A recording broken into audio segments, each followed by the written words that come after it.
Welcome back.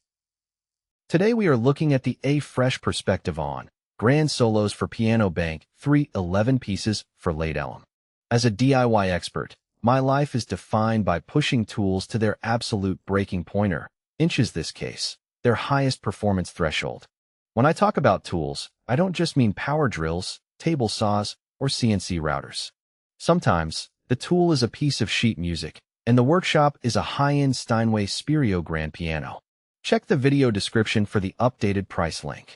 Recently, I decided to put Grand Solos for Piano, Book 311 pieces for late elementary pianists to the ultimate stress test.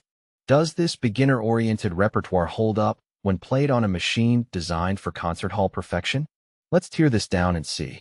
Most people treat beginner piano books as fragile things, meant to be handled with care, inches a classroom setting. And not most people. I look for structural integrity, dynamic range, and whether the composition can withstand a high-torque performance style.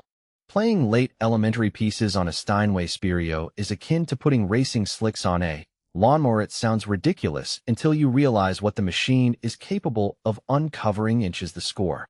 The clarity of the Spirio reveals every nuance, every dynamic shift, and yes, every mistake. That's exactly why I love it. This collection, Grand Solos for Piano, Book 3, promises 11 pieces tailored for late elementary students. It's supposed to be manageable, educational, and structured. But beneath the surface-level simplicity, I wanted to see if the compositions offer enough nuance to justify the sheer cost of the instrument I'm playing them on. If you're looking for more technical hardware to push your creative bounds, be sure to check out my related product guide. The common thread here is high performance regardless of the medium. You should always demand excellence from the tools you choose to use. Inches your daily practice. What makes Grand Solos for Piano, Book 3 stand out? Inches a saturated market of beginner literature. It's not just the notes, it's the construction. The pieces are written with a specific pedagogical goal to bridge the gap between nursery rhyme simplicity and concert repertoire complexity. The layout is clean. The fingering suggestions are actually logical, a rare feat. Inches this genre, and the range of musical styles included keeps the mechanical wear and my own boredom at bay. For someone who thrives on precision, the editorial choices here are refreshing. There isn't wasted space or confusing annotations. Varied repertoire, it covers various moods and tonal centers, which allows you to test the Steinway's touch response across different registers and octaves. Logical progression, each piece incrementally increases the technical load, allowing for a structured stress test of one's own capabilities and finger strength. Educational value, designed to reinforce fundamental techniques that are crucial for long-term piano mastery, things like chord voicing, phrasing, and balance. High-quality printing, the physical book itself has decent paper stock, which matters more than you'd think when you're flipping pages at a high tempo during a practice session. How did this book perform when subjected to the high-performance environment of a Steinway Spirio? Honestly, it was a revelation.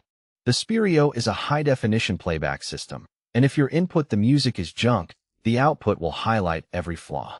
Fortunately, Grand Solos for Piano, Book 3 is not junk. The harmonies are well resolved, and the melodic lines allow the piano's action to shine. When you have an instrument that costs as much as a luxury sedan, you need music that can articulate its mechanical brilliance. These pieces, while simple, provide exactly the right amount of data for the Spirio's action to process. I pushed these pieces through various tempos. Inches the faster selections, the piano's response was crisp, and the music stayed intact without blurring into a mess of uncontrolled resonance. Inches the slower, more expressive pieces, the dynamic range the book allows for really let the piano's natural sustain vibrate through the cabinet.